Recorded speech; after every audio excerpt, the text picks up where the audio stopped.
Welcome to The Explainer. I am so thrilled you're joining me today because, honestly, we are about to completely shatter how society tells us we're supposed to look at growing older. We're actually going to skip the usual agenda today because I want to jump straight into a massive paradigm shift, right? Normally, we think of life as this strict series of phases. You go to school, you work incredibly hard for decades, and then, well, if you're lucky, you hit that finish line called retirement, where you supposedly just stop. But the fascinating notes and reflections we're analyzing today, written by Chen Hsuan Han, present a completely different, totally unstoppable way to view our timeline. So, let's just dive right into this. Retirement is not in my dictionary. Okay, wow.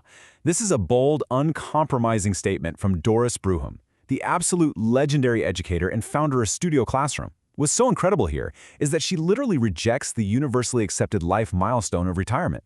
Think about it. In the traditional sense, retirement kind of implies stepping back, retreating, or basically declaring that your active contributions to the world are done. But Doris? She fundamentally disagrees with the whole premise. She's inviting us to literally delete that word from our vocabulary. See, her philosophy is that there's no retirement. We just continuously move from this life to the next. It's like life isn't about hitting a brick wall or a stopping point. Instead, and this draws from the Bible, which heavily influenced her worldview, the concept of retirement doesn't even exist. We're meant to just transition gracefully, right? Moving continuously from one phase of learning and living right into the next.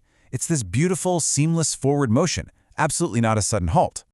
Section 1. The Doris Bruham Philosophy. Proof of never retreating. Now, it's really easy to say these things, right? It's easy to just slap a nice quote on a motivational poster. But Doris actually lived this never-retreating mindset. At age 56, a time when, let's be real, a lot of people are actively winding down their careers, she decided to learn how to scuba dive. No way, right? And then, fast forward, at 95 years old, she was still actively playing the trumpet. The source material highlights this as the absolute ultimate proof of an unstoppable spirit. It perfectly embodies that Chinese proverb mentioned in the text, live to old age, learn to old age. She completely turns age-related expectations upside down, proving to every single one of us that the future is really just an open opportunity to keep advancing. It is literally never ever too late to learn something completely new. So you're probably wondering, how do you actually maintain that kind of energy for nearly a century? Well, her daily mindset softens all those heavy existential concepts down to one simple whimsical phrase, today is good, tomorrow will be better. It's just such a comforting, optimistic way to live, and the message behind it is incredibly grounding. Instead of getting bogged down and overwhelmed by the sheer length of life, or, all those anxieties about the future we all have, her philosophy focuses entirely on finding joy and strength and optimism right here in the present day. Let's actually break down the specific rules of this mindset. Number 1, do not worry about tomorrow. Number 2, use today's strength to live wonderfully, meaning basically just utilize whatever energy you have right now. Number 3, maintain a positive attitude. And number 4, now this is the absolutely crucial one, continue to exert influence. The source explicitly notes that as long as your physical and mental strength permit, you should continue to make an impact without ever looking back at your age. Age shouldn't put a cap on your current usefulness to the world. Section 2. Questions for the Future.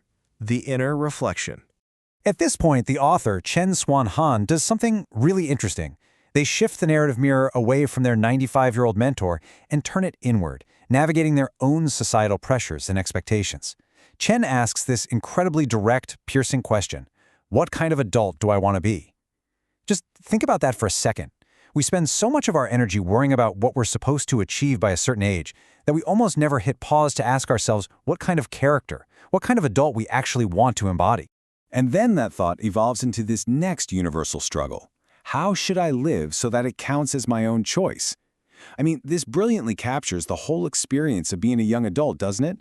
You've got parents, society, your peers, everyone telling you what the timeline of your life should look like.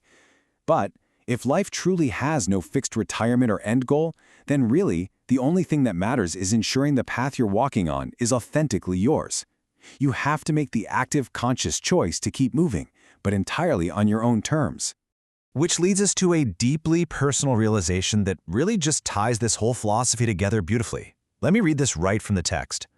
I may not be mature enough yet, and I am still struggling amid pressure and expectations. But as long as I'm willing to learn and willing to move forward, my life has not stopped. Honestly, this is such a liberating takeaway. You absolutely do not have to have it all figured out. You don't need to be perfectly mature or somehow completely free from pressure. The simple daily act of choosing to learn, whether you're 20, 56, or 95, and choosing to move forward, well, that is a massive victory in itself. So, if we completely throw away the concept of retirement, if we just accept that life has no true stopping point, and it's really just this continuous, amazing journey of learning and influencing, what will your next step be? Are you going to learn to dive, pick up a new instrument, or simply choose to live today wonderfully? Keep learning, keep moving forward, and I will catch you on the next Explainer.